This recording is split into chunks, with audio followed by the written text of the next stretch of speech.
In a small charming town nestled between rolling hills, where golden leaves danced through the streets, lived Lyra, a shy artist who poured her heart into every painting. She often sat by the town's fountain, sketching the world in soft watercolors. One day, she noticed a paper floating in the breeze. Curious, she caught it and found a love letter, not addressed to anyone.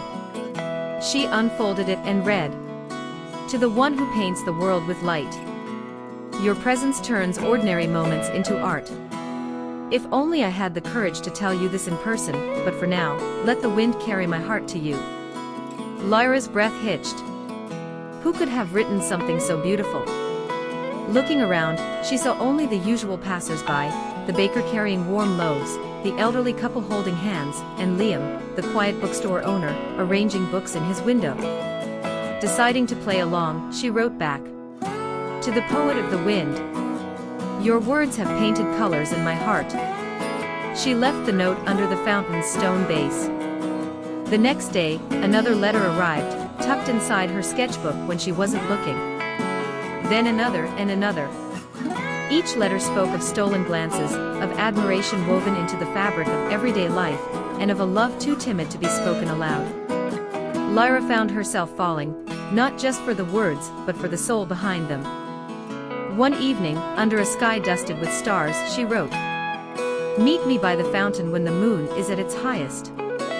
If the wind favors us, we will finally speak." That night, as the town slept, Lyra waited under the moon's glow. The wind whispered through the trees, and just when she thought no one would come, a figure stepped forward, Liam, the quiet bookstore owner. "You," she breathed, a mix of surprise and something deeper warming her chest. Liam smiled shyly. "I have always admired you from afar. But I never knew how to tell you, so I let the wind speak for me." Lyra reached into her pocket and pulled out the very first letter. "The wind may have carried your words," she whispered, stepping closer, "but my heart caught them." At that moment, a soft gust swirled around them, lifting the forgotten letters into the air.